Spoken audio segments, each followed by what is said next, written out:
And welcome back to episode number 77 of Raise the Banner podcast. I am one of your two co-hosts tonight, Benny Ballgame Dearth, myself, Mac Couture. Zach's out celebrating his birthday with his lady, prioritizing, as usual, family over the podcast. I guess, between you and him, we're going to have a conversation about these priority things. But anyways, how we doing, Benny? Good. Can't complain. I mean, can complain because Boston sports is not good right now. Yeah, I mean, that was almost my title. I was going to put a tough month for Boston sports, but I decided to just stick it with the Celtics Fall, and that's where I kind of want to start us off.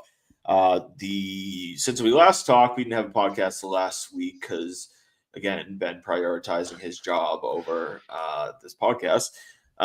Anyways, the Boston Celtics were eliminated by the New York Knicks in 6 games. Jason Tatum suffered a brutal torn Achilles that he immediately got repaired. Since we haven't been able to talk about it really on here since their elimination, I know we had a lot of conversation of what it would mean if they did not win the championship. So where are you at on this? We talked about failure and stuff like that. On the failure meter, 1 through 10, where do you sit on that as well? I mean, I'll say it's like a solid 9.5. I kind of feel like we never felt like the Celtics were completely out of it, just because they were the better team. I think, they had the emotional win in Game 5 before they just completely no-showed in Game 6. It's not a 10 because Tatum gets hurt. It would have been a 10 if Tatum was fully healthy and they still couldn't figure it out. They like this felt like a series that they lost this series. The Knicks didn't win this series. I mean, Game 6 aside, when the only person that showed up was Jaylen Brown. But yeah, this was a series the Celtics definitely lost. They literally gave away the first 2 games of the series before they took Game 3. Back-to-back 20-point losses. We talked about that last week, 2 weeks ago, rather. So there's no excuse for that, especially when, you are at least on paper, you're the better coach team. I think Missoula certainly should be taking some of the fault for this, but better coach team, more talented team, better team throughout the entire season. And the Knicks are notorious chokers. They're good for the, 2, 3, or 4 seed every year. And then, it's a scrappy first round series. And then, the ghosts come back and they just get absolutely railroaded in the semifinals is usually what Knicks playoff series looks like. So tough. I mean, obviously it's kind of overshadowed by Tatum's ruptured Achilles. Wish him a speedy recovery. Probably means you're not going to see him until March of 2026. And that's, if everything goes according to plan, most guys can come back in about 10 months nowadays. But, if one setback and, maybe he shuts it down for the entire 2026 season too. Hope, we'll cross that bridge if we need to. Certainly disappointing, especially considering the Cavs choked probably harder than the Celtics did. The Cavs were fully healthy, and in the same way that the Celtics gave away the series to the Knicks, the Cavs did the exact same thing to the Pacers. So that certainly would have been a much juicier, not juicier, but a much nicer matchup for the Celtics if they could have figured it out and would have drawn Indiana instead of Cleveland. But it is what it is. 9.5 out of 10 on the failure meter. We'll see what they do in the offseason, but they have a decision to make. Do they blow up the roster, or do they try to run it back and hopefully Tatum comes back in March and they make a playoff run? We'll see. Yeah, with the Cavs, I do believe they were missing 1 or 2 guys. Still a failure for the Celtics. I put it at a solid 8.5 for me. And the only reason I am down ticking it just a little bit was, obviously we could talk about the Tatum injury, but also the Porzingis issues. Yes. We talk about, the Celtics were going to be down 3-1 regardless with Tatum. But the Porzingis factor heavily played into this series. The matter of the fact was he was essentially not even just not a positive, but he was a negative to the series. So, when we talked about the failure meter for them and what it would take to not be a 9 or a 10 or something like that, we talked about injuries. Porzingis was part of that. Ultimately, they still should have won, though. They simply couldn't shoot if their life depended on it in game 1 and game 2. They really just the Knicks didn't play anything special in the first 2 games of the series. The Celtics just were flat out bad. They come back game 3 with a nice rebound win. They lose game 4 that they would have lost regardless of Tatum's injury, but he also goes down game 5. They rebound and have a nice, really solid game 5. It was one of the more complete games that they had played all of the playoffs. But ultimately they fell short in 6 games. It's not even like they made it to 7 either. We talked about failures in that aspect of it as well. They lost in 6 games. So Tatum or not, Porzingis or not, they were down 3-1 with Tatum. So Yeah. this isn't like Tatum got hurt, game 1, and they played the entire series without him. They were simply just they didn't show up. Tatum was pretty mediocre before his injury too. He was playing well that game. And he played well in game 3 as well. But the first 2 games of the series, he was not good. He shot the ball like shit. His efficiency was shit. And so when we go and look at what the biggest issues here, they just really flat out didn't play well. They didn't shoot well enough, and ultimately, now they go into an offseason where Tatum is hurt, likely out at least 2/3 of the season next year. And they got a new ownership group coming in, which fortunately he's a Celtics, an actual fan. So that always kind of brings a little bit more optimism.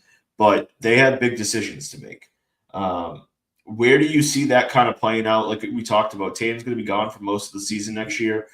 Brown, there's talk about Brown could be traded. I find it highly unlikely. But, who do you see basically, what do you look at the top 5 or 6 guys that were here this year? Who do you think is back? I kind of expect it wouldn't surprise me if Horford retired. I know he had another year left on his deal when they won it last year. I kind of expected him to kind of just go out on top. I can't imagine he re-signs, whether it's here or anywhere. I would imagine he'll retire. I would expect. I lean that the Celtics are going to go towards. I don't want to say they're going to blow up the roster, but I would expect Porzingis and Drew Holiday to both be shipped out of town. So that kind of leaves you with. I mean, obviously he's not going to be healthy, but Tatum, Brown, Derek White, Peyton Pritchard, and then you've got your bench guys, Luke Cornett, Sam Hauser. I would imagine, unless somebody has an expiring contract and there's no spot for him on the team, I would imagine the bench is the same. But I would expect, the top 4, 4 of your top 6 are going to come back. Again, Tatum's hurt, so they have to figure out what to do with that roster spot and what to do with the team going into the fall. I can't say I'd be surprised if anybody besides Porzingis or Drew Holiday are gone via trade. Again, I expect Horford to retire. But I think it's unlikely that Jaylen Brown gets moved. I would assume he only gets traded if somebody comes by with a stupid offer trying to pry him out of Boston. Multiple high lottery picks so that the Celtics can more or less rebuild around Jason Tatum, who... Let's see, are you trading him for the number 2 pick? I mean, Probably not. I mean, again, it really depends. I mean, I'm not sure who the number 2 pick overall would be in this year's draft. I'd have to take a look. I can bring it up. I couldn't even I think tell you it's who the.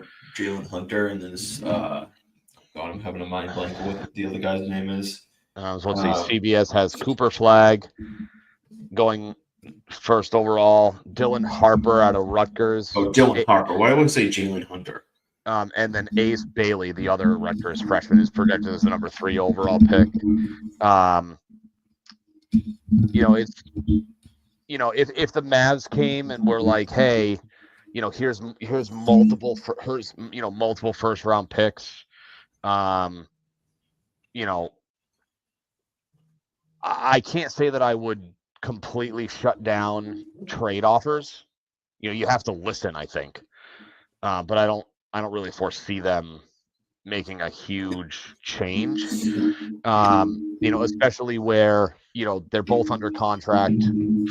They both signed 5-year deals. This is Jalen's second year of his 5-year supermax. So you still have 2.5 years of Jaylen Brown on his supermax deal when Tatum comes back healthy.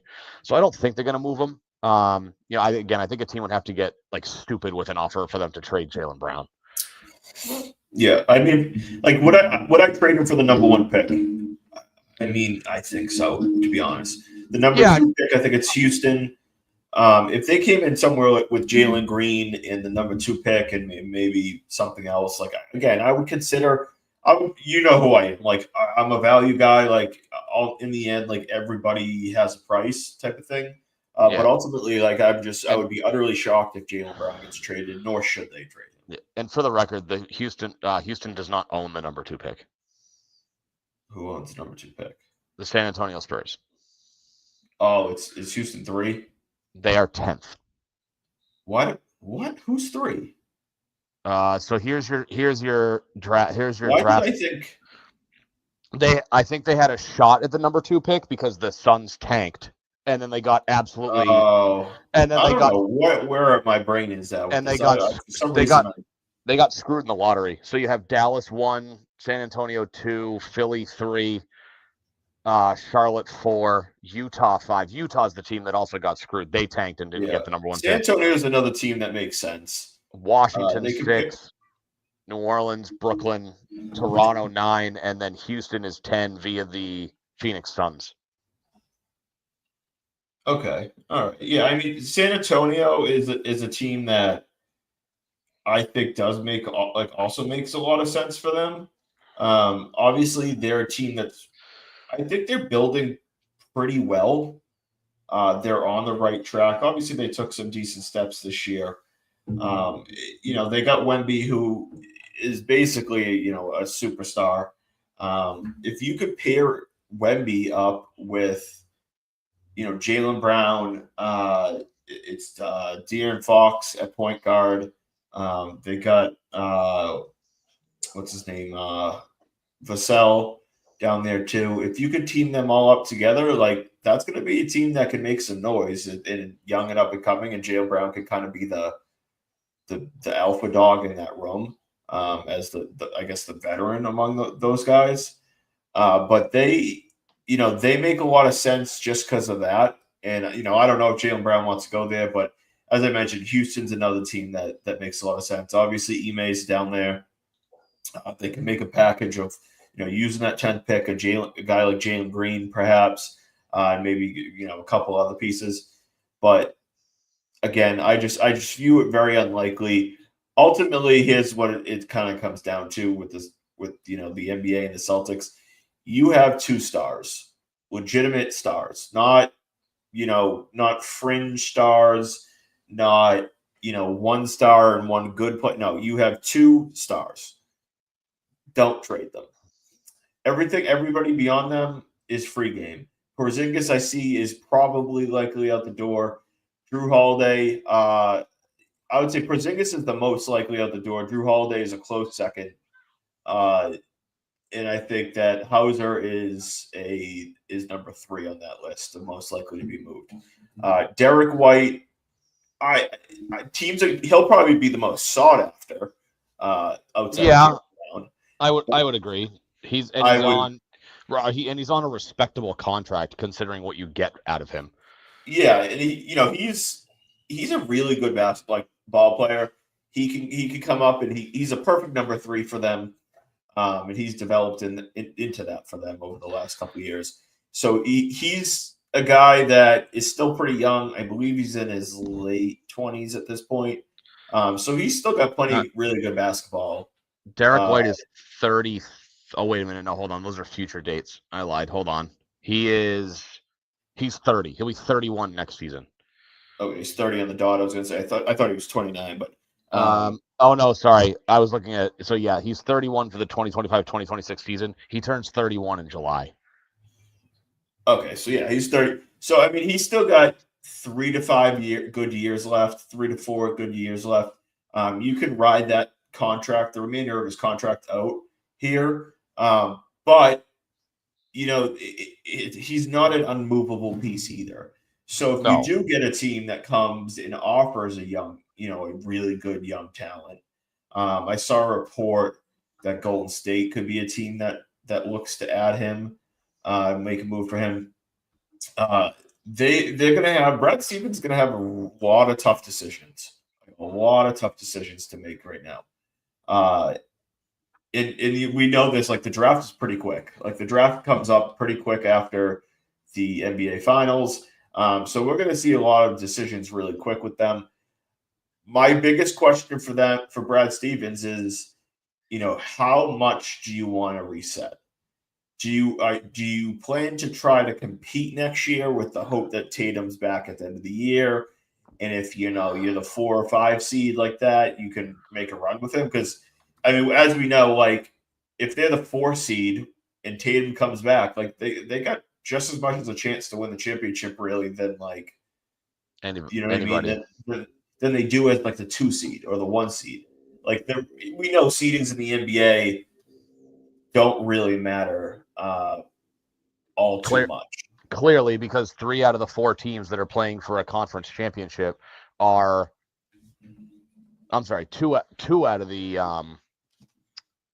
4 teams were road teams to start their playoffs. You have the 6 seed Wolves in the West and the 5 seed Pacers in the East. Yeah, I mean exactly, and that's where, like I'm talking about, like you don't have to necessarily punt on next year, just because Tatum's gone. Because I do, and I'm not a guy that's going to force him back. But let's just say 10 months, he hits that 10-month mark. That's March. Give him 11 months, right? Give him into early April, and if he's 100% and he can get his legs under him over the last, even just 5 to 6 games of the season and find his rhythm over that last 5 to 6 games, and he's ready to go for the playoffs, like you're going to be a team that no one wants to face, and you're going to have just as good of a chance to make a run as you did if you were the 2 seed or the 1 seed. Like, so the seedings don't really matter too much for them. But ultimately, they're going to have to make some big choices because on top of all that, they got to cut some payroll. I think that's just being realistic given the new CBA. And like they got to make a decision, like based off of just kind of the realism of they're going to have an over $500 million payroll, including the tax on them next year. So they're going to have to cut a lot. And that's where I think Porzingis comes in. I think they're going to dump him as much as they can, even if they have to basically give up a couple like second rounders or something like that for a team to take him on. I think they'll do that. And then I think that Drew Holiday is going to be a player that he's got an overinflated contract. I think the contract at the time of it happened was too much for him. He's making in, I think, like the 33 to 34 range, I think, going forward. He was a guy that should be making Drew Holiday. He's a guy that should be making $25 million a year. And, so if he was owed $375 over the rest of his deal, like that's a lot more manageable for the Celtics and a new team. Yeah, So they're gonna, he's owed $96 million over the next 3 seasons. yeah. So there you go, 32 a year. Yeah, and he's got well. So Hold on, it's 30 this year. Oh no, wait a minute. 2024, 2025. Sorry, it's 30 this year.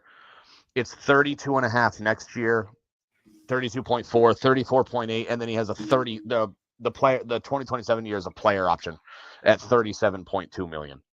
So yeah, he's so guaranteed 65.2 million, and then he's got a 37. So which I would imagine he'll pick it up. we'll certainly pick Um, that up.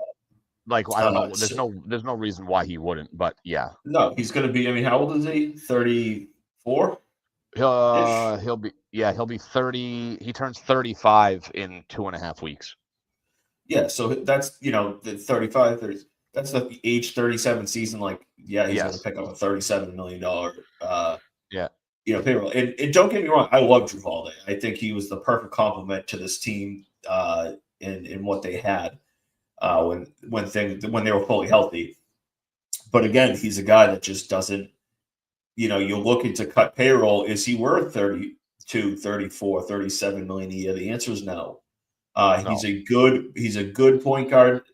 He's not an elite point guard anymore. And he's just not a guy that you can justify paying this much money. Now, can they trade him? I don't know. I don't know what his value is. I don't know if you have to just dump him. The good news in the NBA is dumping salaries are pretty easy. There's always teams that are willing to take on bad contracts, and if you just give them a couple second round picks or something like that. Yeah. So they can get rid of and shed contracts probably pretty easy. But the question is, okay, you get rid of those two guys, where do you go from there? And the most likely answer I see for them is they're going to go to a team that also has a couple, mediocre contracts, right? And they're going to say, we want to get rid of Porzingis, and the other team's going to say, okay, well, we want to get rid of player A and player B. They do some type of swap of mediocre talent and bad contracts just to, relieve of some salary. You get what I'm saying? Like, Yeah. they'll give up Porzingis at 30 something a million, but we got to take, Joe Schmo making 18 million this year. And they'll maybe a second round pick or something like that. And they'll eat the rest of that contract. Let me see if I can pull this up. Wait a second.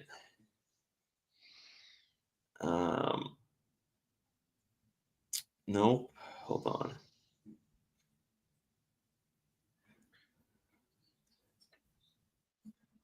Hold on. Here we go.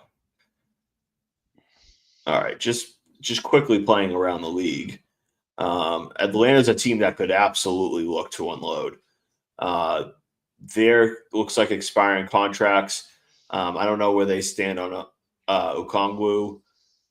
Let's see, Chicago, another team like Vucevic. What are the Bulls playing here? They got guys. They got these guys sitting here on notable deals. Like what are their plans here as a team? Do you want to be playing Kevin Hunter 18 million a year? And the answer is, well, probably not. All right, here you go. Do me a favor. Bring up the Houston Rockets. So I just Googled Jaylen Brown trade ideas because I know some of the things have been going around. So here's a projected. So it's a Bill Simmons. This is a trade idea from Bill Simmons. It's Jaylen Brown and Drew Holiday to Houston.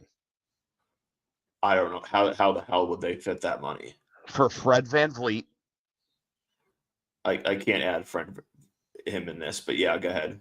Jabari Smith Jr. Yeah, so that's Tari Easton. Okay. And they'd also get the number 10 pick in the 2025 draft. Yeah, see, that money doesn't. They would have to get someone to throw like money into it. Yeah, They'd yeah, have to yeah. get a third team because Van Fleet is making what? So this is about 43 plus That's 10 plus 10, so that's about 52 called. and a half. 53, 56 million. So they're going to come they have to get, they don't have to get exactly 79, but they're going to have to get about 26 more million, about 23 to 25 million added into that. So that's where, again, like, okay, you turn to a team like Chicago and you go and you add, I guess in theory, the Celtics could add Dylan Brooks into this type of thing. But I don't know why the trade machine decided to stop working, but uh, you could get one of these guys added into it, either or both guys added to it. Like, oh my god, look at these deals, dude. Like Zach, like you want to be paying these guys this type of money? Not even close. So there's ways to make that work for them. Yeah. Um, one guy I would absolutely love is right here. I don't know if I doubt that will ever be a possibility, given the circumstances. Like, why would Cleveland move him away? But I've always been a big Darius Garland guy. Well, also, you figure, right? Like the Celtics trading with the Cavs seems unlikely. Like the Cavs are already, as of right now, they're the top dog in the East. I know they just got eliminated, but it seems a bit odd that they would load up another team as opposed to trying to within the same conference. Is more so where I'm going with that. Yeah, Like as opposed to because it's way easier to stomach shipping him out west when you only have to see him a few times a year, and then maybe if that team makes a run through the postseason, as yeah, opposed to like if you ship him out to Cleveland, you're seeing him 4 times a year, and then he's gonna dangle his jock on you in the postseason. yeah. So I mean, like a team like Utah matches up. Obviously, Danny Ainge, is a friend too. So you could get, the other option is for the Celtics is to use a bunch of firsts. They own the 28th and the 32th pick. So if you send a guy like Porzingis their way, and then they send a guy like John Collins your way, all of a sudden that swap works. Now, is Utah doing that swap? Probably not. But if you sat there and offered a couple, a first round pick on top of that, that's a possible trade. Yeah, Um, that's a possible swap. Colin Sexton is another guy. Like, I think he's a really solid player. That if you go to a team like go to a situation like Drew Holiday, same thing. Like you add Colin Sexton into this, you add Drew Holiday. Okay, maybe the Celtics have to take on a guy like Clarkson, who I would assume. He's a pretty good ball player, so he probably has pretty solid value. But I don't know where his place is in Utah long term. But again, you do something like this, you add a couple firsts on, a first or two onto this. All of a sudden, you improve as a team, and you shed one salary for two. Now, do the Celtics want to do something like this where they're trying to cut salary? I doubt it. But yeah, I think as a whole, like there are options here.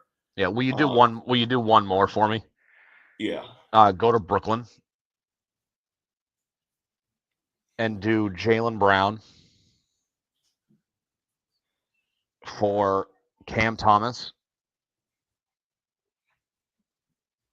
Noah yeah. Clowney.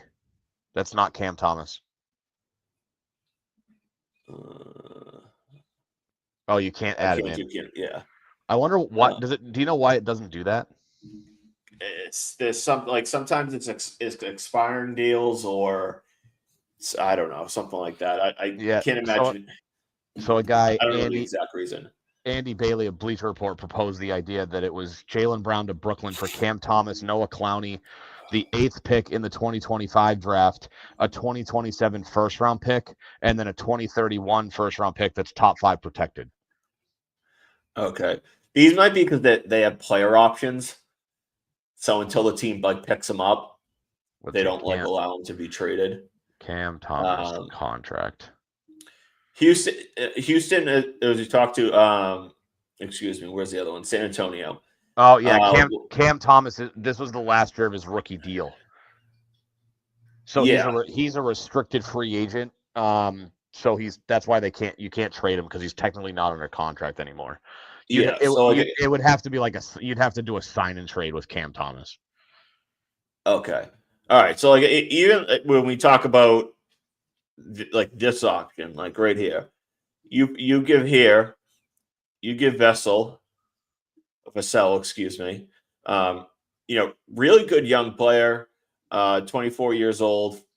First round pick in 2020. He's on a pretty notable deal, so like it could help match up the margins. And then you take a guy like Harrison Barnes. He's only 32 years old. I I feel feel like like that dude's been, I feel like he's been around for 50 years. yeah, like I would have guessed he's like 36.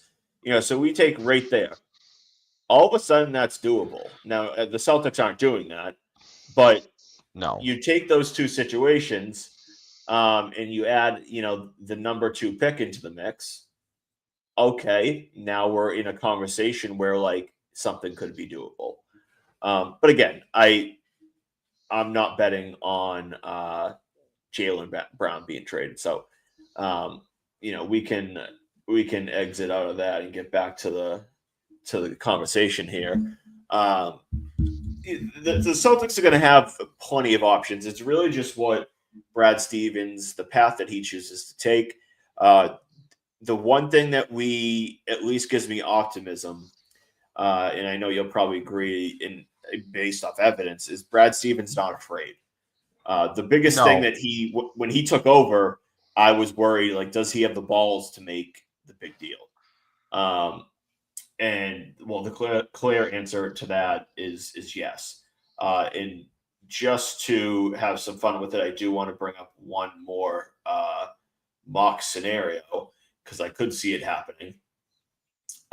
If you send out a scenario where you send out Drew Holiday in a deal and you want to shed some salary and take back a deal. I don't know why this isn't loading.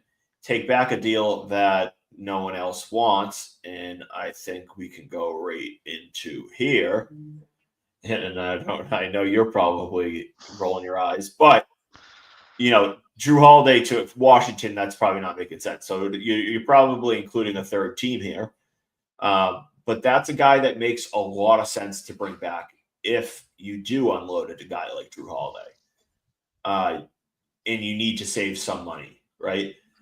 So if they could get a way to move Drew Holiday, I don't think this works. Yeah, that they need to add another like 8 million.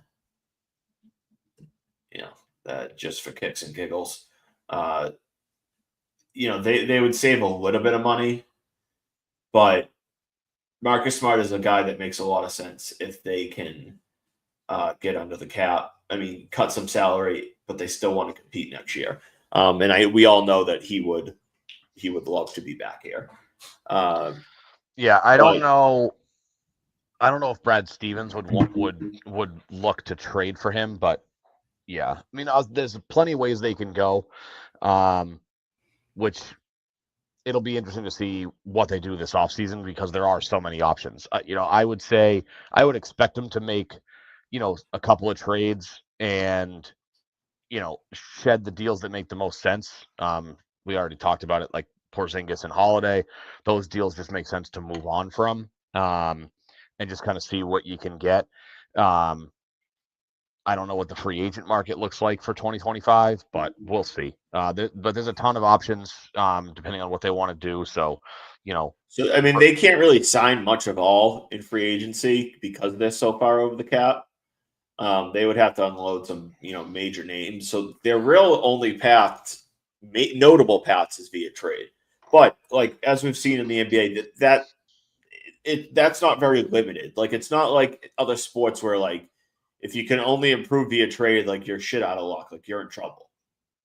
yeah. Like the Celtics in the NBA, like there are some wonky ass trades to get rid of salaries and all that type of stuff.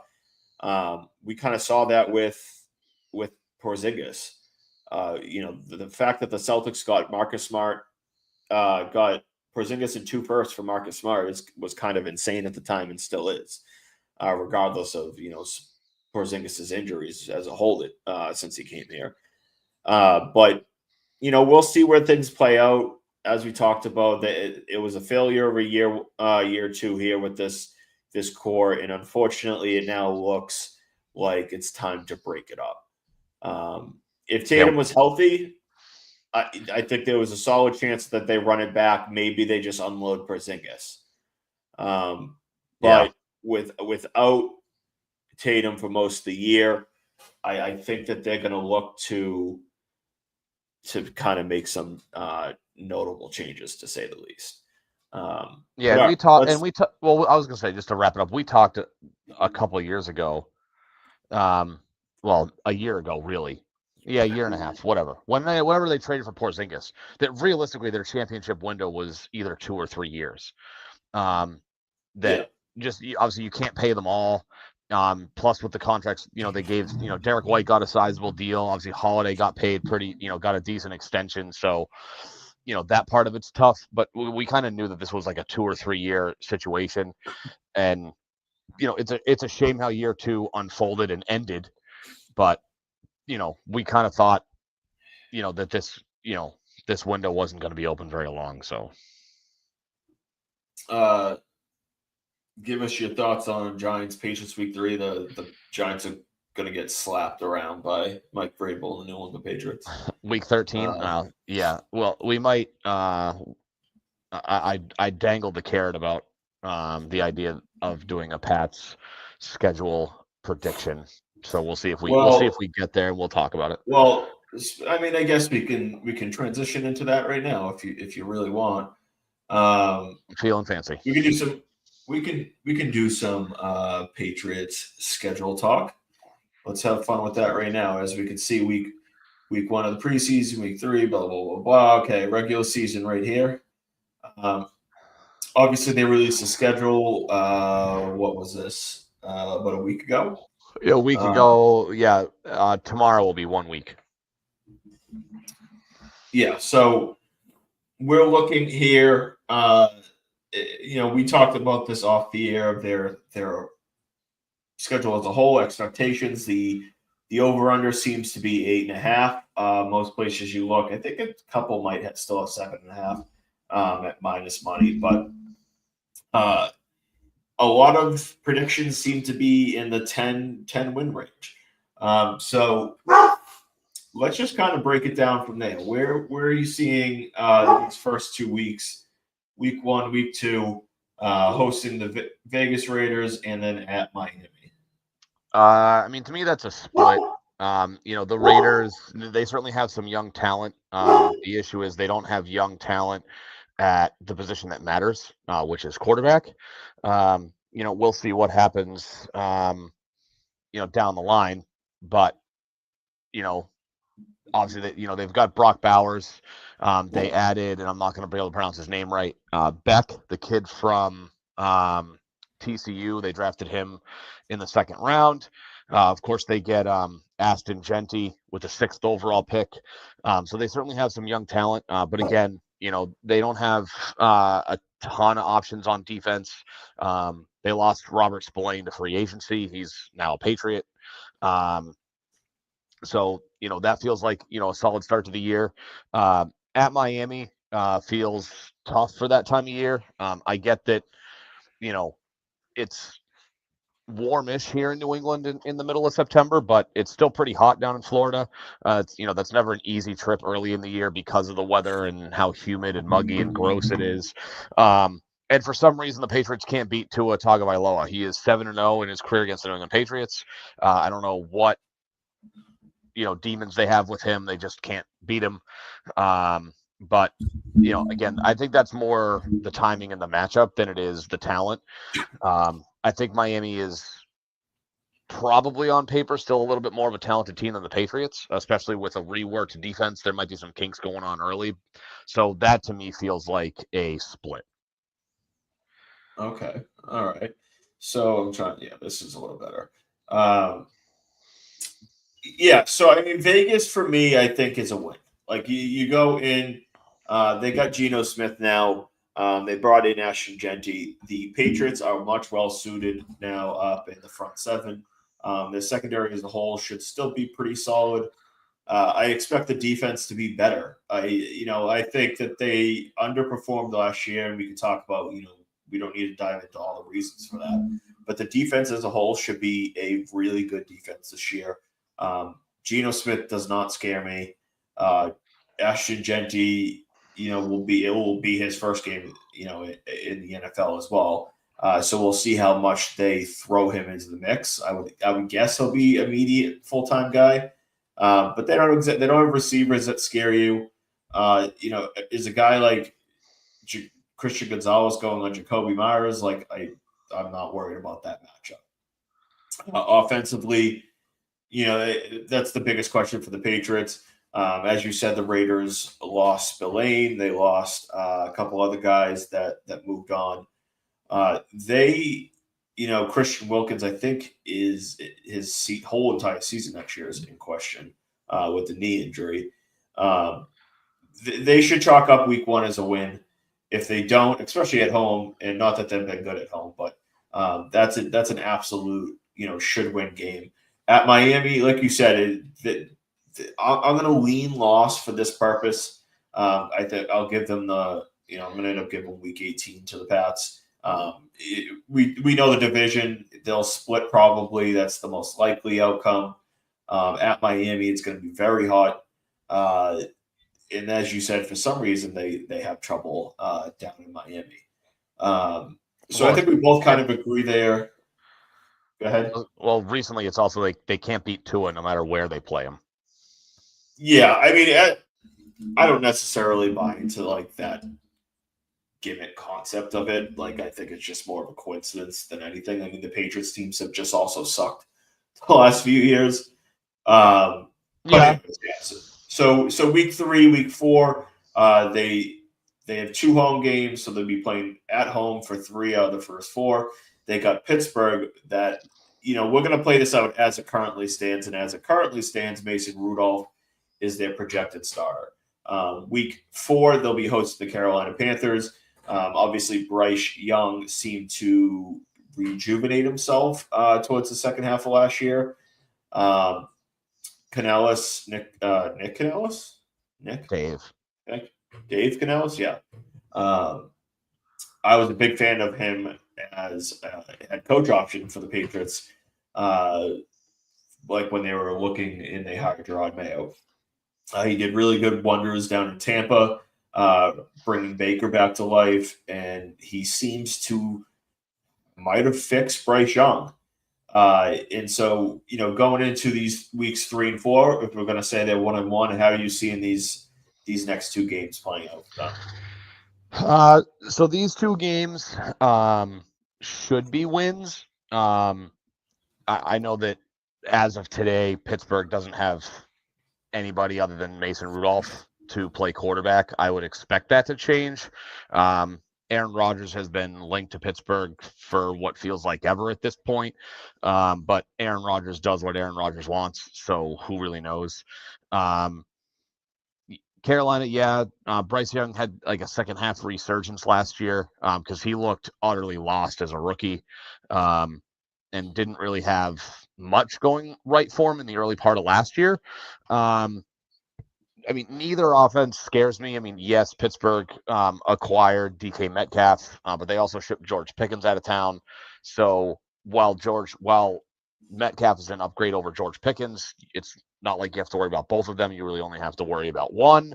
And as we know, Christian Gonzalez is an absolute stud.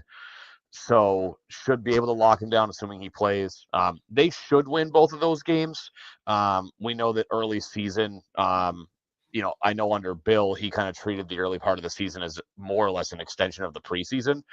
So it was pretty common for them to be, 2-2 ish through the first month, and then they really turn it on for that, those middle 2 quarters of the season. You know, I would say at a bare minimum they're 2-2, but they should be 3-1 going into that Buffalo game. Yeah. The one thing to note with Mike Vrabel, he's never been below 500 through 4 games to start his season with as a head coach. So, you were correct about how Belichick usually treated the first 4 weeks. The Patriots don't have that luxury anymore because they're just simply not that good as of a team. Yep. So they're going to need to be ready to go pretty soon to the season. So, as it currently stands, they should beat both Pittsburgh and Carolina. Pittsburgh will be a really good game. But the way I look at it is ultimately like I just don't see where a team like Pittsburgh with Mason Rudolph where they should be scoring enough points to beat the Patriots on the road. With You could Carolina, you could make the same argument though with Aaron Rodgers. Like so if Aaron Rodgers does go to Pittsburgh, he's going to have a worse offense in Pittsburgh than he had in New York, and they weren't. It wasn't like they were running, no, but I mean, I think we 26, all 30 agree that points a week. Rodgers is better than Mason Rudolph, though. You know what I mean? So, Yes, um, I meant more so. I don't think that even with Aaron Rodgers, the Steelers are going to consistently put up enough points week to week that it would be a no. team you'd But in have to be terms of worried about them. I think the Patriots are like 1.5 point favorites there, like against Pittsburgh. Like if Aaron Rodgers is there, I think the game's a little bit more of a toss up than without him. So I give the edge to Pittsburgh without him. Carolina week 4 again, like they're a team that has taken the right step last year to end the season. Um, they're on the right path, but they're still a really young team. They're still an unexperienced team. They still lack a lot of high end talent uh, at both wide receiver, at running back. Chuba Hubbard is uh, decent. Jonathan Brooks is out again with another torn ACL. Yep. You Only know, other the only other guy they have is they signed Rico Dowdle in the offseason. Yeah, they just again, it's another team that like if the Patriots defense is what it's supposed to be, they shouldn't score enough points to win a game. So I'm going to put them at 3-1, heading into a long road trip. They have 3 away games at Buffalo, at New Orleans, at Tennessee. At Buffalo is a Sunday night football game. We know what Buffalo is, really good football team. Josh Allen. Then they go to Sunday night for a 4:30 game against New Orleans. We know what they are. They're a team that just drafted what was Tyler ninth Shaw. overall. I know, but were they 9th overall this year? Yeah, and they took Kelvin Banks. Yeah, so they're a lower end team, and then obviously Tennessee with the number 1 pick, they'll be facing what would most likely be Cam Ward at that scenario at Tennessee. Vrabel's return to Tennessee. Let's just say we're putting them at 3-1 right now. Those next 3 games, they will have played 7 games. What's their record going to be after 7 games? 5-2. Okay. I mean, I'm assuming you're going loss at Buffalo. Yes. I think it'll be a more competitive game. The look-ahead line on DraftKings right now is a -8.5. Obviously a lot can change. It's May 20th, and that game is on the 5th of October. But like you said, we know what Buffalo is. They have really good coaching. They have great talent on both sides of the ball. And they are they're still hungry. They've had some slip ups in the postseason these last couple of years, and so I feel like one of these years they kind of have to just figure it out and break through. But yeah, that's the loss. New Orleans and Tennessee. Maybe they'll be good in a couple of years, but Tennessee had the number 1 overall pick for a reason. New Orleans was drafting top 10 again for a reason. No Derek Carr, so the battle there is Tyler Shaw. I don't know how to say his last name. Spencer Rattler. Shuck. Is that it's Tyler Shuck? Is that really yes, how you it's say actually it? Yeah, it's actually how you say it, Shuck. Oh yeah, I don't. That's one of those words. That's one of those words where you're like, yeah, no, that's not correct. You're I was thrown off when I heard that too. But all right, so Tyler Chuck and Duck. Shuck. and well, you know what I'm saying, Chuck and Duck. Um, and so two teams with young quarterbacks. Again, we all know what Bill used to do to young quarterbacks. Vrabel certainly has experience. I kind of expect them to. Those are two games I have them winning. This like middle section of the schedule, and I know that we'll go into the next handful of games next, but this middle of the schedule I think is where they can either really catch up on a slow start or build on a good start to the season. We have them, so we're going into week 8 and they're sitting there at 5-2. I think realistically, based if we're going to go off of that trajectory, um you know this is where I think again in 6 months from now, 6 months, 4 or 5 months from now, again, this could either be building on a really strong start or an opportunity to get, a couple of games over 500 if they stumble out of the gate. Yeah. So I mean, I'm agreeing right there. We're most like that. My pick would be 5-2 here as we head into week 8. If they're 5-2, it's that's going to be the most optimism this team has experienced since 2019, and that ended in a big dud, and obviously Brady eventually leaving. But I think they were 8-0 that year to start the season. And Brady called himself the most miserable 8-0 quarterback out there. But if this 5-2, that's a really obviously positive start. So we go into Cleveland of week 8, Atlanta in week 9, Tampa week 10. Let's just jump those 3 games. Tampa's on the road, 5-2 through week 7. How you see the next 3 playing out? Obviously, Cleveland has a big TBD at quarterback. How do you see this all playing out? I mean that looks like 2-1.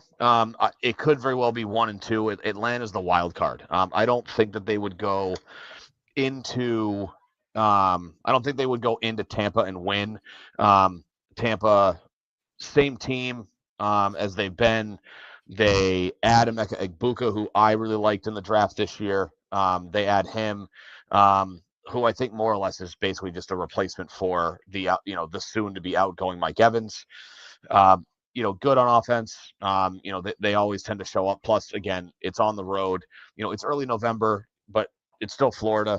That's going to be, it'll be hotter down there than it will be here, even if it won't necessarily be hot down there. I think Atlanta certainly has some talent. It really all hinges on Michael Penix. They added 2 legit defensive studs in the first round of the draft, in Jalen Walker and I'm going to blank on James Pierce in Tennessee. So their defense should be much improved. They have talent on offense. Drake London, Bijan Robinson, among others. Maybe Kyle Pitts finally has a resurgence. Fantasy football players everywhere would really, really welcome that. So I mean, just for the sake of the argument, I'll say they go 1-2. I'll say that Atlanta trips them up at home. In a good close game.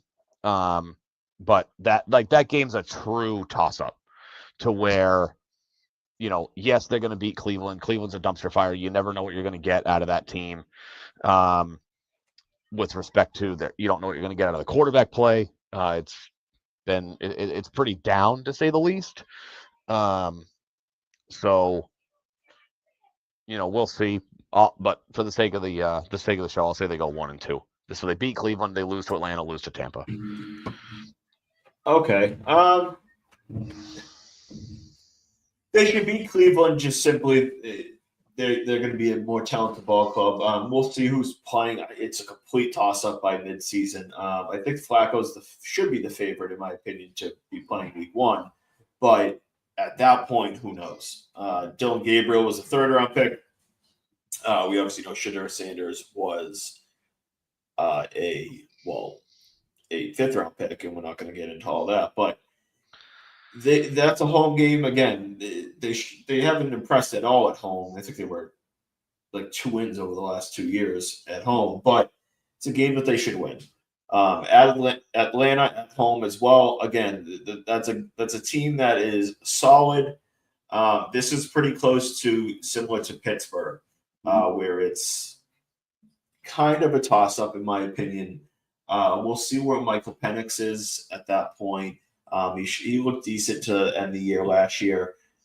I lean yes that they're going to win. I think it's a game that they kind of should win, but I don't want to like be putting this team at a 13-14 win season. So I'm also going to go with a loss there. I'm kind of just being like devil's advocate. Either Atlanta or Pittsburgh, like I think they could win one, lose one. And at Tampa, I think that's a game. Tampa's not necessarily overly scary of a team, but they're pretty talented, especially offensively. They got an okay O line, nothing special there, but they got two good solid backs. They have Mike Evans, Chris Godwin, Jalen McMillan, and now they have added Emeka Egbuka as well to the mix. Who don't even get me started. Infuriating draft pick. Absolutely infuriating draft pick for me in terms of like fantasy purposes. Yeah. Hashtag Matt likes Jalen McMillan. I love Jalen McMillan. I have him obviously in Dynasty League, so I'm not overly like pissed off because Godwin's going to be gone soon. Evans is going to be gone soon. Like Godwin just signed a 3-year contract. Yes, but I think like it's really a 2-year deal, and I could very much see a scenario where after this coming year, like they either look to move on from Godwin because they have both inside guys like McMillan and Egbuka who are better, or they just kind of take more prominent roles, especially with Evans, who could be gone as well. But anyways, Tampa is a game that I'm going to put it in the L column just because I think they're a little bit better and more talented than you. But it should be a good game down there. Then we get into a quick turnaround of week 13 and then week 23 in December 1st. That will be a busy time of my life because I am expecting my first child right around there. But New York is a team that I think we both expect to win. They'll be hosting them on Thursday Night Football at Cincinnati. Is a game that we probably both think will tough, and then they're going to be at home against the New York Giants on Monday Night Football. So we had them at 5-2. Then now we are at 6-4. Where do you see going into the week 14 bye of them sitting record wise? So they'll beat both New York teams, lose to Cincinnati. I think specifically Monday, December 1st, I think that's going to be an absolute bloodbath. Shout out, sorry, Nick Rad, not going to be a game you're going to want to turn on. I know the Giants certainly added some talent on defense, but they still have to figure out, what their plan is elsewhere. I would say, the two New York games are easy wins in my opinion. I realize that it's fly back up from Florida, quick turnaround time for a Jets game. Those Thursday night games are always crazy. You've had games teams win 10-7, or you've got like the Mahomes, Goff, Chiefs, Rams shootout from what was that 3 or 4 years ago at this point, 50-45 or whatever. Thursday night games are kind of wild cards, but so the Jets host Cleveland on week 10 before playing the. So the Jets aren't traveling. So yeah. So I mean that could be, that might be a close game, division game. But I think they're going to beat both New York teams. Which will put them at 8-5 heading into the bye. Okay. Yeah, I mean, like that's pretty fair. Cincinnati, if they were playing them earlier in the season, I would be a little bit more confident because they suck in the first month. But they're a pretty talented team. Their defense sucks, and I think they'll continue to suck this year. So, I mean, that game will really come down to how much the Pats can can limit the Cincinnati offense. I think they'll have an outside chance there, but as a whole, when you got Jamar Chase, Chase Brown's pretty good. T. Higgins in the mix now. Gesicki fits well there, and obviously Joe Burrow. That's going to be a tough game to win. New York, the Giants, they're going to slap them in the face with their, you know what? Russ doesn't scare me at this point. He's a guy that, I think he's solid. Like, he's okay. He's a mid-tier quarterback. He'll keep you afloat. Yeah, and I'm exaggerating when I say, like, I think it's not going to be some blowout in my opinion, but I think that the Patriots are just the better football team right now. Obviously, a lot can change, injuries can change, but as it currently stands, the Patriots should win that game. Yes. Like you said, they'll be 8-5 going into what is probably a pretty tough ending of the season for the final 4 weeks. They host the Buffalo Bills. We know that they're really good. Then they go to what is probably their hardest or second hardest game of the season at Baltimore, and then at New York Jets and Miami Dolphins. How do you see them? How do you see them finishing out the season? So I got a 2-2 finish. I think they lose to Buffalo and Baltimore, and then they beat the Jets and the Dolphins. Quick side note: the Giants' pass rush will be a non-factor. Yes. Will Campbell's going to show Abdul Carter why Abdul Carter should not have been the 3rd overall pick in the 2025 NFL draft. So the end of the season, for the same reason that going to Miami in mid-September is not good for us. Miami coming to New England in January is not good for them, especially last week of the season. That game, depending on Miami's season, these Week 18 games are obviously really tough to predict because when you get to the end of the season, I would say anywhere from 2/3 to 3/4 of the Week 18 games in the NFL don't matter. And that could be for a good or a bad reason. If the Pats were going to draw the Bills in the Week 18 game, I'd be like, okay, well, chalk it up as a win because at that point the Bills are going to have whatever they need locked up and taken care of. There's no reason for them to play to win. Miami, I feel like might be in the opposite situation, because at that point we'd have the Patriots sitting there at 8-7 after the 2 losses to the Bills and the Ravens.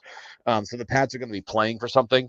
10 wins is traditionally, with rare exception, the benchmark for getting a playoff spot in the NFL. So, the Pats are going to have some motivation to play to win that game. I think, without looking at their schedule, I would imagine on paper, you could probably argue that the Dolphins are probably in a similar spot in terms of, where they should be towards the end of the season. They should be right around 500 is kind of my thought process. They could be, anywhere from a, 7-win to a 9-win team. They'll be kind of right there. So that game probably matters. And, I'll say the Pats, finally beat Tua in that Week 18 game, especially where, both ways a playoff spot could be on the line in that game. And for those of you playing the home game, that has my prediction at the Patriots being 10-7.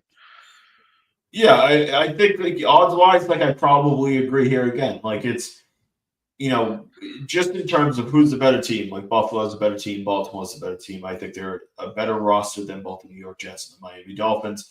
Going to New York doesn't scare me. They'll be at home in the cold weather against a team like Miami. Well, we'll see where that game matters, obviously, on both ends. At Baltimore will be really tough. Who knows? Lamar can occasionally have a stinker of games, but that will be a really, really tough game. And then hosting Buffalo, you're at home, so I give you like an outside chance, a little bit better than at Buffalo, obviously. But you're still looking at maybe like a 30% chance to win that game, in my opinion, maybe 25.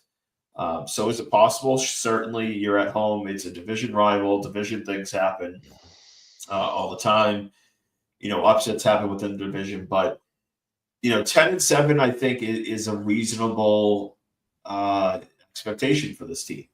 Like I said, the over/under is at 8.5. So if you agree there, obviously you're taking the over and you're taking it with a little bit of comfort. But you look at this schedule as a whole. It's a very easy schedule comparatively to the last 2 years for the Pats, which were brutal years in terms of strength of schedule. Third easiest in the NFL this year. Yeah. So you look at it, and the hardest games you're looking at both Buffalo games at Baltimore, at Tampa, and at Cincy. Okay, so those are 5 games that, again, these are good football teams, but like a team like Tampa and Cincy, they're not elite teams. They're good teams. They're not elite. Buffalo is a division rival that, again, they're a really good football team, but division upsets happen all the time. Baltimore, I think, is probably the toughest game on the schedule. So as a whole, 10-7 is, I think, well within range. If they just hit all cylinders, could I see 11 wins? I guess maybe 12, in an outside chance, maybe. But 10 is probably where I feel most comfortable, and I think their floor is probably 7 to 8 wins. Are you agreeing there in terms of their floor? Yeah, I mean, so early on, I kind of felt like 5 to 6. This was before the schedule came out. That 5 to 6 felt like their disaster floor. I would say. Yeah, I mean, obviously, if Drake May gets hurt, everything changes. But yeah, and I meant more so because of all the turnover, the team just doesn't gel. If the team doesn't gel, I think you could be looking at a 5 or a 6 win team because they just can't figure it out. Small, minute chance of that happening. But, yeah, I think, realistically, if they play well and they compete and maybe they just, they lose a couple of close games because, another team, the ball bounces the right way for somebody else.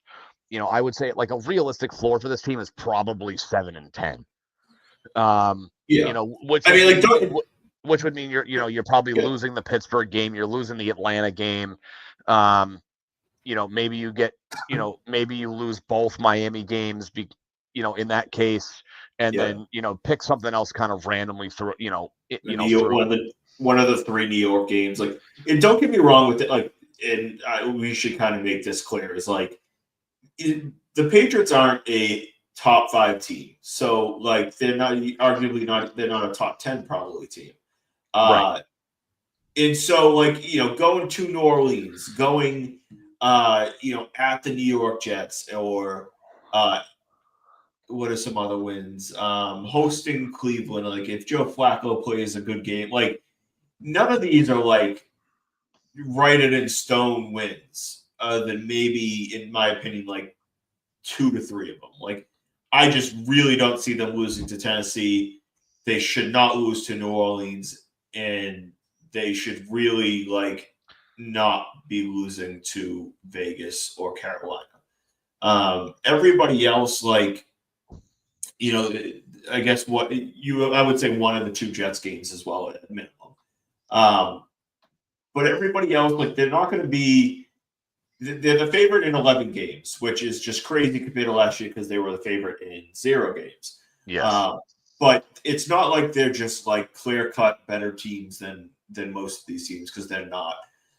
So 10-7, 9-8 is, I think, the closest and most likely 2 outcomes record-wise. But yeah, I mean, 7. I think their floor is probably 7 wins, and their ceiling, I would say their ceiling is 12 wins, just because if Drake May takes the leap, then they have a chance to be a really good football team. And by leap, I mean the high end of what a leap could be, because he could take a step forward, he could take a little bit of a leap, and they're 9 or 10 wins. But if he hits all cylinders and breaks out into the star that people thinks he can be, which is entirely possible, obviously, Yes. I think 11 to 12 wins is possible, but probably, not the most likely scenario either. Yeah, 11 feels like, granted, we're talking about the difference of one win. 11 feels like a solid ceiling for me. It's like maybe they steal one from Baltimore late. Um, I don't, Yeah. until they can compete with Buffalo, let alone beat Buffalo. I can't confidently say, even if Drake May takes a massive step forward, that I can feel comfortable giving them a win. We'll see obviously how the season unfolds. If there's one saving grace about the Bills, they have the bye week before hosting Buffalo, which gives them almost 2 weeks to prepare for that game. And if Drake May has taken a legitimate step forward, then that could be a game that they could steal from Buffalo late in the year. Maybe it turns the division around. But if they're going to steal a win somewhere because Drake May takes a step, like, to me, it's either at Baltimore or at Cincinnati. Those to me feel like games that, just because, Lamar's good for, one or two kind of mid games a year where, he just doesn't have his A game, and the offense stumbles and the other team takes advantage. Obviously we saw the Patriots steal a win from Cincinnati early in the year. We all know Cincinnati's not a great starting team, but it's late enough in the year. Like, those are two games I could see them stealing. But Yeah. I mean, So just to a your quick point, like, reference, true the Bills. ceiling, is 12, but 11 feels safer. Yeah. The Bills play home against Cincy the week before that Week 15 game. Wow, their schedule. Bills' schedule: Baltimore at Jets, Miami, New Orleans, New England, Atlanta. They start off relatively simple outside of Baltimore, but then it's at Carolina, Kansas City, at Miami, Tampa, at Houston, at Pittsburgh, Cincy, and then they finish off with Pats, Cleveland, Philly, New York. It's not a terrible schedule overall. It's probably middle of the pack, but that Philly game Week 17 is going to be fun. That's going to be a fun game, especially because it's not Week 18. So you could have both of those teams vying for maybe the 1 seed or the 2 seed type of thing, and that's going to be, that game will be flexed. That's a 4:30 game. That game's going to be flexed to Sunday Night Football. That's almost a Yeah, certainty, in my opinion. it's also interesting because typically most teams finish the year with back-to-back divisional games. So it's interesting to see that they're not playing back-to-back divisional games at the end of the year, because that's normal. That's a standard for them. Yeah, I mean, I think it's like half and half for the most part what the team's doing and stuff like that. But yeah, anyways, we can finish it up there. Like I said, I think the 10-7 for the Patriots is kind of a pretty good threshold of what players and people in the New England area are expecting. One more question for you. May takes a comfortable step forward. Let's say he doesn't shoot out and looks like a superstar, but he takes a step forward. And they do finish 10-7, and they're the 6 seed, and they lose to, okay, so that will put them against the 3 seed, which would be in theory who? Probably either Baltimore or Kansas City. Baltimore, Kansas City, or Buffalo. So, let's say they go 10-7. They face one of those 3 teams on the road. They lose 27-20, 27-17. How are you? And obviously, this is a very vague question, but how are you in general expect like what you would feel about the season? I guess it would really depend on Drake May specifically. Obviously, if the Pats can go from a 4-13 to a 10-7, season with a playoff berth, and 27-20, is a competitive score. Not to say that they were down, 27-13, and then they get a garbage time touchdown.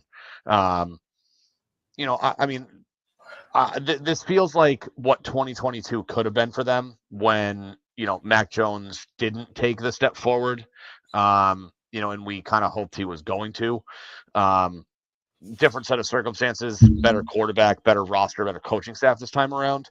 It kind of felt like, a year, call it a year and a half ago, had always felt like the Patriots were really building for the 2025 season to be like their first year back as we're a threat in the AFC type of season. So I would say, if they got, 9-10 wins, and a competitive playoff game that just doesn't go their way, you'd be really hard pressed to feel bad. I would say that, that's a true success. Anything beyond that is gravy. Say, they get a 5 or a 6 seed with 10 wins. I think 10 wins probably is the 6. I'm sure there'd be, some 11-5 team. I would expect, whoever doesn't win the AFC West, that next team to be, whether it's LA or if Kansas City falters a little bit and they don't win the division. It could be a Cincy. Could be Cincinnati. We'll see. But, if they go in, and especially if they steal a game on the road, if they go into a Baltimore or, if they go into a Kansas City and trip them up, anything like that's A plus type stuff.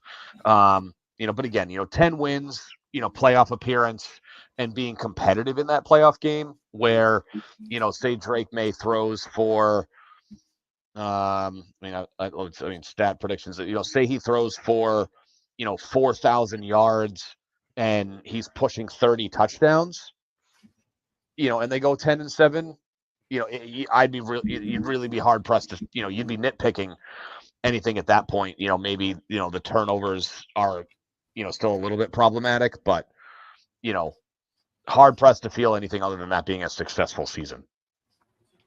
Yeah, I mean, I'm in a similar boat. Like you don't expect a Super Bowl this year. You just want a notable step forward. So if they can get to that 10-7 mark, Drake May takes a step forward. Like as a whole, we'll be going into the offseason on a positive note, I think, overall.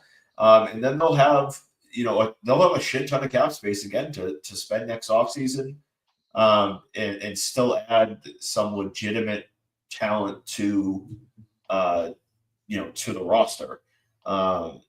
I just want to quickly, before we finish up, I don't want to go down this rabbit hole too much, but just looking at the 2026 free agent class, but they're going to have, and of course my computer's not going to, my phone's not going to load now. They're going to have, I think they have like a lot, I forget the exact number. They have a lot of cap space that they're going to be able to roll over. So they're going to have plenty of room to add some more. And, looking roughly at the free agent market, it at wide receiver, it doesn't look very pretty. Terry McLaurin and Mike Evans are projected to be, but I don't see either of them leaving. You got maybe a Cortland Sutton who will be on one of his final 2 legs. It's not as a whole overall pretty, like very pretty. But, they'll still have a ton of money and there will be some big time names. Yeah, their projected cap space for 2026 is $33.3 million. Yeah, I think in the end it will be higher than that too. Yeah. I mean, that's based on current, as of right, like current contract. Yeah. That's their projected number based on who is still under contract. They'll have, Trey Smith will probably hit free agency next year again. He's an elite left tackle. Just kind of quickly looking through like age wise, if we wanted to assume they're not going to go like any big time bets. You got some edge rushers sitting there like a Zach Allen. You got some veteran right tackles.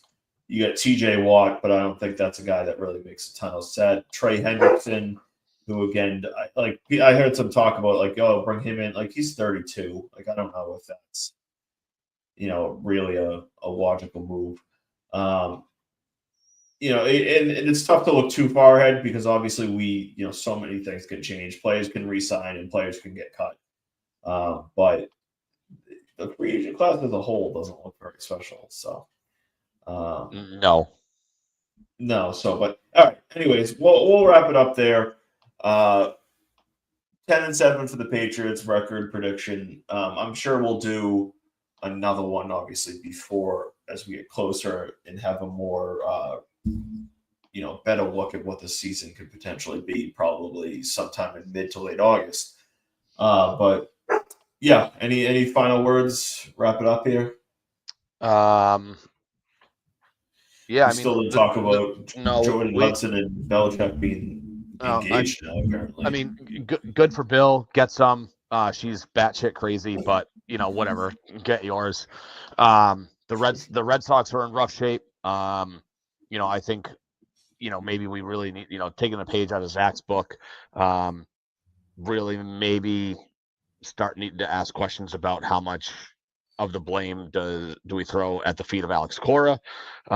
There's certainly some question marks. Matt, you posted on X today. I did get a good chuckle out of it. That just for some reason, Alex Cora just has some love affair with David Hamilton. That rather than keeping Campbell at second, he's putting Campbell in center so that David Hamilton can play second base. I think Hamilton has video of him cheating or something. Yeah, there's blackmailing him to keep him in the lineup. Yeah, there's got to be something. So who knows? But we'll see what happens there. I'm shocked that more people haven't started asking the question of the Red Sox of why are Roman Anthony and Marcelo Mayer rotting in AAA. Matt, we probably should have bought tickets by now because I don't think either one of us would have expected that on May 20th that those two guys would still be out in Worcester. So maybe we buy tickets and go see a game because at this point they're never going to get called up. But yeah, I mean, and then of course, the Bruins continue to double down on the idea that Don Sweeney is this master GM, giving him a new 2-year extension today. And continue to see that all the coaches they've blamed for failures. I don't think any of them are still in the playoffs, but as far as I know, they all made the playoffs. There's optimism in Foxborough, but on Causeway Street and I don't even know, I'll call it Yawkey Way. Not looking super great if you're a Boston sports fan. No, but fair enough. All right, that's gonna wrap it up for this week. We'll be back next week. Zach should be back. We'll have some fun. We'll definitely jump into a little bit more of Red Sox. We'll have a full week of Patriots OTAs. The Celtics will still be the Celtics. The Bruins will probably still be the Bruins. So we'll be getting into a lot more Red Sox talk in the coming weeks. But that's going to do it for this week. We'll raise the banner. Thanks for listening and good night.